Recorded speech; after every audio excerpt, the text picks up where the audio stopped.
얼마 전에 교보문고를 가니까 4위에 이 책이 있더라고요. 바로 부트 2024 부자 되는 트렌드입니다. 이 책은 8분의 저자님이 같이 쓰신 책입니다. 1장은요, 효라클님이 한국 주식 트렌드를 적어놨습니다.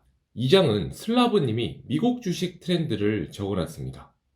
3장은요, 싱그렛님이 아파트 투자 트렌드를 정리해 놓았습니다. 4장은 올해 임장님이 재건축 투자 트렌드를 정리해 두었습니다. 5장은요, 바니 이모님이 재개발 투자 트렌드를 정리해 놓았습니다. 6장은요, 지비 두채님이 단신의 상가 투자 트렌드를 정리해 놓았습니다. 마지막 7장은요, 와이직님이 외식업과 창업 트렌드를 정리해 놓았습니다. 이 영상에서는 제1장 한국 주식 트렌드 효라클님이 정리해 둔 내용을 요약해 드리겠습니다. 주식 추천도 있으니까요, 꼭 끝까지 보세요. 제1장입니다. 한국 주식 트렌드 효라클님이 정리해 두셨습니다. 2023년 한국 경제를 뒤돌아보면 굉장히 힘들었습니다. 효라클님은요, 2023년 한국 경제를 힘들게 한 원인으로 크게 3가지를 요약했어요. 첫째는요, 무역수지 악화입니다. 오랜 기간 한국이 무역수지 흑자를 낼 수 있었던 것은 뭐니뭐니 해도 중국 덕분이었다. 그치만 미국의 견제와 중국 내부 부동산의 경기 악화, 그리고 중국에 비해서 한국 상품의 경쟁력 자체가 떨어지게 된 것, 이런 여러 이유들로 중국 수출은 줄었죠. 둘째는 세수의 감소입니다. 기업의 실적 악화로 인해서 법인세 수입 감소와 부동산 거래 급감으로 인한 취득세와 양도소득세 수입 감소가 이루어졌죠. 셋째는요, 물가 상승입니다. 2022년부터 이어진 러시아 우크라이나 전쟁은요, 지속적인 물가 상승을 불러왔습니다. 그렇지만 모두가 떨어진 것은 아닙니다. 2023년 한국 증시에는요, 수급이 몰린 특정 종목만 상승하는 차별적 장세가 나타났습니다. 예를 들어 정밀화학 기업인 금양은요, 상반기 영업이익이 손실을 기록하며 부진한 실적을 기록했지만 2차전지 관련 사업에 대한 기대감으로 주가는 5배 이상 뛰어오르며 시가총액 10조 원을 돌파하기도 했죠. 이 같은 현상이 보여주는 것은 명백합니다. 주가는 결국 수급에 의해 좌우된다는 것입니다. 주식 투자에 있어서 중요한 것은요, 경제 상황도 아니고 실적도 아니고 결국 유행을 타는 게 중요하다고 효라클님은 얘기합니다.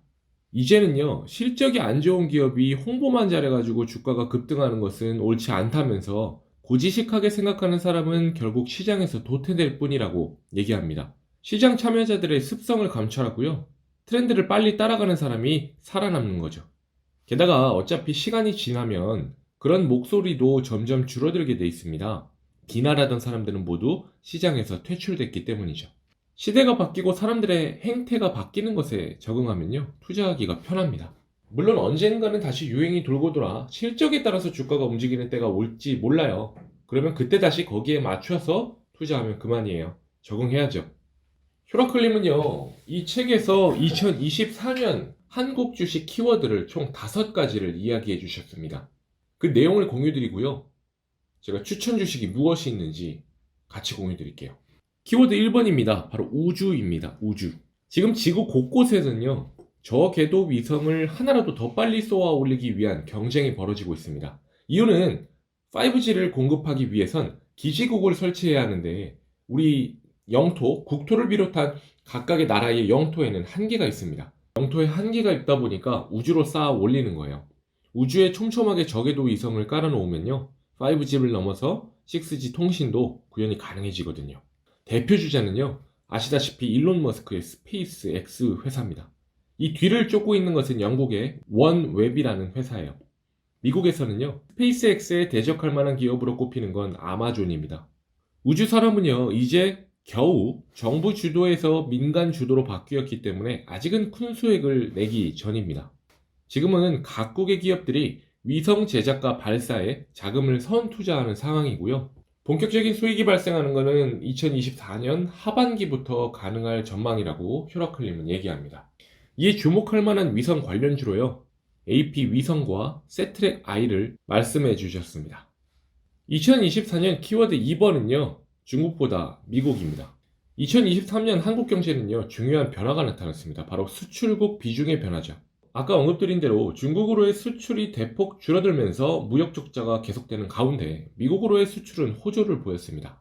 미국 시장의 어떤 분야를 집중해 봐야 할까요? 자동차 수출액이 가장 가파르게 증가하고 있는 것은 맞아요. 근데 관련된 종목이 너무 많고요. 미국 내의 자동차 업체를 보호하려는 움직임이 강하게 나타나고 있습니다. 근데 반면에요. 건설 기계 분야는 다릅니다. 상장된 종목도 몇 개였고요. 미국의 인프라 투자 확대의 기조에 맞물려 정책적인 수혜도 예상됩니다. 2024년 우크라이나 재건에 대한 기대감도 무시할 수 없어요. 전쟁은 언젠가는 종료되잖아요. 그래서 효라클림은요, 건설기계 분야에 주목할 만한 건설산업 관련주를 말씀하십니다. 두산밥켓, HD현대인프라코어, 그리고 HD현대건설기계, 그리고 두 개는 같이 움직이는데 진성 TEC라는 회사입니다. 굴착기의 롤러류를 생산하는 회사예요. 그 다음은 DY파워입니다. 유공합기기를 생산하는 회사입니다. 2024년 키워드 3번 타이어입니다. 지금이야 전기차 수요를 배터리 생산량이 따라가지 못해서 배터리가 생산하는 대로 다 팔려 나가지만요. 공급량이 늘고 배터리가 전기차 수요를 충분히 감당할 때가 되면 더 이상 성장 산업으로 보기 힘들어집니다. 또 지금은 온갖 업체들이 우후죽순 전기차 생산에 덤벼들고 있지만요. 수년 후에는 전기차 산업도 살아남는 자와 그렇지 못한 자가 정리될 것입니다. 그러면 과잉 투자됐던 생산 설비가 남아돌 가능성이 있는 거죠. 전기차는요, 배터리 무게 때문에 기본적으로 무겁습니다. 이렇게 무거운 차체가 주는 압력을 이겨내는 것이 바로 타이어입니다. 게다가 전기차는요, 엑셀레이터를 밟는 순간 최대 토크로 달리기 때문에 급과속이 쉬운 구조예요. 그러다 보니까 타이어의 마모가 이루 말할 수 없이 빨리 진행됩니다. 기존 타이어보다 접지력을 계산해서 가격이 10에서 20% 비싸지만 전기차용 타이어가요. 그런데도 불구하고 이 타이어의 수명은 훨씬 짧습니다. 기존 내연기관차의 타이어 수명이 4에서 5년이라면요. 전기차의 타이어의 수명은 불과 2에서 3년밖에 안 돼요. 그러다 보니까 타이어 회사의 수요는 계속 늘어나겠죠. 타이어 제조사들이 치열한 경쟁을 벌이고 있기 때문에 끊임없이 마케팅비를 지출해야 하는 부담을 안고 있습니다. 그렇다면 제조사를 가리지 않고 모든 타이어에 들어가는 소재를 제조하는 회사는 어떨까요? 어느 타이어가 많이 팔리든 상관없이 수혜를 입지 않을까요? 주목할 만한 타이어 관련주는요. 효성 첨단 소재고요. 코오롱 인더스트리입니다. 이게 세계 1위 그리고 세계 2위입니다. 2024년 키워드 4번 키오스크입니다. 최저임금이 급격하게 상승하면 산업에 어떤 영향을 가져올까요? 대표적인 현상이 키오스크의 확대입니다. 이건 바로 최저임금의 급등과 함께 2020년 코로나19 팬데믹까지 터지면서요. 오프라인 매장들이 주저없이 키오스크를 속속 도입했습니다. 키오스크 관련주로요. CI테크를 말씀하셨습니다. 다만 이 주식은 패턴이 있습니다. 이렇게 시기별로 오르는 시간들이 있는데요. 이것에 더불어서요. 최저임금이 시간당 10,000원을 넘지 않느냐가 이 회사의 향방을 결정하는 데 중요한 역할을 할 것입니다. 마지막 키워드 5번입니다. 올림픽입니다. 2024는 올림픽의 해입니다. 이번에는 프랑스 파리에서 올림픽이 개최돼요. 올림픽 기간인 7월 26일부터 8월 10일까지는요. 전 세계인의 눈과 귀는 모두 파리를 향할 전망입니다. 그에 따라 바빠지는 건 프랑스 관광청이죠. 이를 갈고 준비한 역대급 올림픽이니만큼 파리 관광객도 어마어마할 것이 뻔하기 때문입니다. 그렇다면 투자자인 우리는요. 어떤 종목을 주목해야 될까요? 프랑스 관광 특수 국내 수혜지는 바로 글로벌 텍스프리입니다. 글로벌 텍스프리는요. 외국인 관광객을 대상으로 텍스 리펀을 대행해주고 수수료를 받는 기업입니다. 따라서 한국을 방문하는 외국인 관광객이 많아질수록요. 매출이 증가하는 구조를 가지고 있어요. 그런데 글로벌 텍스프리는 한국뿐만 아니라 세계 각지의 해외 법인을 운영하고 있는데요. 프랑스에서는 글로벌 텍스프리 프랑스라는 법인을 자회사 두고 지분율을 거의 100% 가까운 자회사로 두고 있습니다. 지분은 거의 100% 가까운 자회사이기 때문에 법인의 실적이 고스란히 재무제표에 반영되는 구조입니다. 글로벌 텍스프리 종속기업 현황에서 볼 수 있는데요. 글로벌 텍스프리 프랑스가 있죠. 이게 거의 지분이 100%를 가지고 있습니다.